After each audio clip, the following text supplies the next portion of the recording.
My name is Nikesh.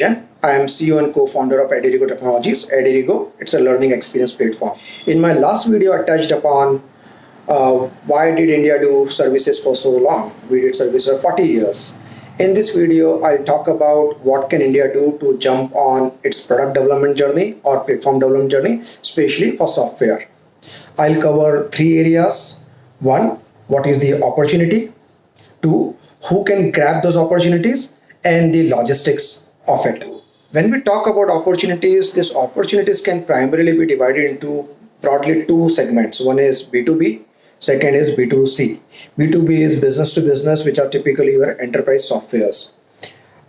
Now, as Indian economy is growing, all this software, all these businesses will require automation and software which will increase their efficiency, because they will have to compete with each other and same time they will have to compete with the foreign companies as well.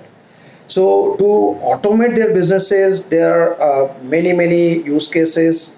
Some of them are already solved by US companies, but these US companies, their software, be it Oracle, be it SAP, be any contract management software, they are not they are very expensive for Indian market, let's put it that way, and they don't solve Indian use cases as such in a manner it should have been solved. So that's definitely an opportunity. And in general, I feel like these software were written, all of them were written like 30-40 years ago. Generative AI was not there. These software are trying to change themselves, but it's going to be very difficult for them. So there's a clear-cut opportunity to rewrite these softwares. I can tell you with some confidence that some of these companies are rewriting their softwares as I record this. That means, they also see their old software will not work in the new market. So clearly that's an opportunity for all of us here to reinvent the wheel.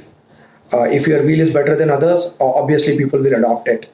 So that's one opportunity. You can pretty much rewrite any software which is available out there. It could be supply chain software, it could be contract management software, it could be an ERP, it could be an HRMS, it could be LMS. That's what we are doing, or any other software which would manage the resources of that business, or it will reduce their paperwork. Sales management, all those softwares are needed and then can be rewritten, especially keeping the generative AI use cases in mind first. So that's clearly one huge area where Indian players can start writing software, and there's a market both in India, and then of course once you have tested the market in India, you can always take those software to other economies, not only US, the Europe, Africa, Middle East, Australia, all these places this software can be taken, and Indian software are respected all over the world. So that's one opportunity we talked about in B2B space, right? B2C is a little difficult game to play, to be very honest. It requires deep pocket.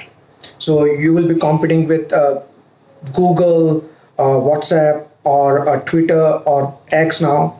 It's difficult. YouTube, for example, these are all B2C plays.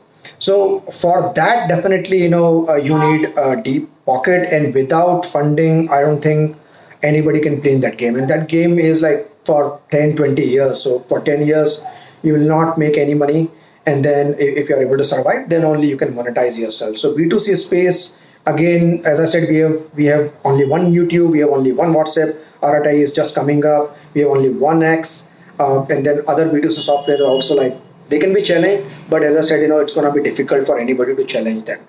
So unless you have deep pocket.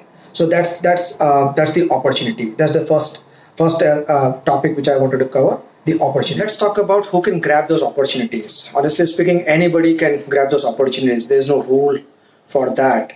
The only thing you have to remember that it's not an easy thing. Doing a startup is not an easy thing. You have to ask yourself, can you survive without making any money for 4 to 5 years?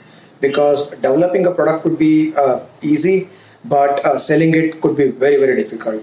It might take 4 or 5 years just to find the product market fit. It could be 4 or 5 years before you see any money in that startup. So if you're a fresh grad out of college, and you want to do a startup, then in that case make sure your family is willing to support you for next 4 or 5 years. They should provide you a place to stay, they should provide you food, while you are doing your startup, right? If you're an experienced guy, you have few years of experience, you have made some money, you have some money sitting around in the bank, and then you think you want to take a chance for 4 or 5 years, you can run your life on that money which you had saved. Those are the people who can grab those opportunities if you have an idea, if you have really hunger to do a startup. Now, the best in India, especially, like, if you're 12 to 15 years of experience, you already made your money in most of the cases, right? If you've been working for MNCs, you have already made your money. You have few couple of crores sitting in your bank account. These are the people I think you should take a chance. You've been developing products for MNCs for so long. You have seen the market. You know how to develop a product. You have some ideas. Use that opportunity. Like, if you're in your 40s, it's a sweet spot, because probably you're done with majority of your responsibilities. So these are the people I think should grab those opportunities. In my case, I started my startup when I was 47. So I finished everything, and then I jumped into this. Of course, now I feel I was late. So you can, if you're in your 40s and if you can afford it, you're one who are ready for it. So now let's talk about logistics also, the last topic of this video. So logistic wise, this is what I suggest everybody. You don't have to jump out of your job to do a startup. I would suggest, if you have an idea, test it out. You can do moonlighting. That is like, while you are working, you can, in your free time, you can develop your own platform or product, whatever you are developing based on your idea, and then show it to some people, and see if there's a need of that product, right? You will get some feedback. If nothing else, at least you will get some jump start. Like, when you quit, you would have developed your product to a large extent already. So that's one way to do it. Like, I suggest moonlighting. There's nothing wrong in that, as long as there is no conflict of interest. You have to be careful, of course. If your employer finds out, that could be a trouble for you, depending on that employer. But if there is no conflict of interest, I don't see a problem there. I've done moonlighting while doing my first startup back in 2008, which was not successful. So that's one way to do it. Second, which I think is the most interesting way to do a startup, typically, 2 or 3 people who are experienced. You have cool idea, you've been discussing that idea over coffee. One of you can quit, and 2 of you can still support that person because you're working. And then, this person can sort of become your coder, or he can start writing code. You can hire a couple of fresh grad if you like, and these 2 people who are working still in the whatever jobs you were at, you can start developing your product.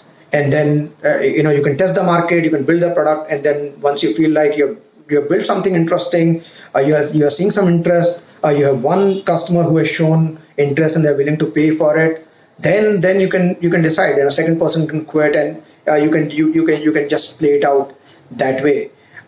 That's something I have seen people doing, and then it has worked many number of times if the idea was good.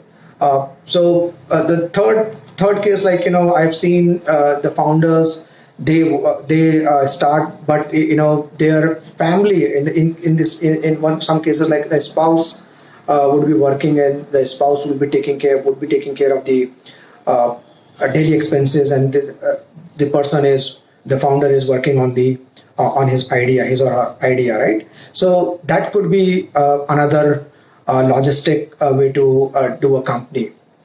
And the third, if you are in your 40s, as I said earlier, like, if you have made your money 40, 45, and you are still very hungry to do something on your own, then definitely, you can quit, and then 2 of you, 3 of you, and then you can do your startup. Because in that case, you're definitely, you have enough cash in your savings perhaps, which will help you run your regular life, and then you can give it a shot to the startup. Now if the startup fails, you can always go back to your job. That's not a problem. I think all the company I've hired people. I have hired founders who did a startup for a few years, did not work out. They came back to the market, and these people are usually hardworking. So I always had good experience with founders who did their startup, did not work out, and they came back to a job. So that shouldn't be a problem. So you should always be ready to go back to your job. You give yourself a shot. Have a goal like 4 or 5 years. You want to give it a shot, and then just give up, and then maybe after a while start again. It could be multiple tries. Nothing wrong in that. So only thing you have to remember, it's not an easy game, but it's fun. That much I can tell you. Like in last it's been 5 years now. I've been doing my startup. The kind of innovation we have done, the kind of things we have developed, it's very satisfying. Honestly speaking, in my 25 years of career, I did not get so much fun, that I got in those 5 years. So it's fun, but if you're not ready, it could be difficult. So take your chances, and best wishes. Thank you so much. Bye bye.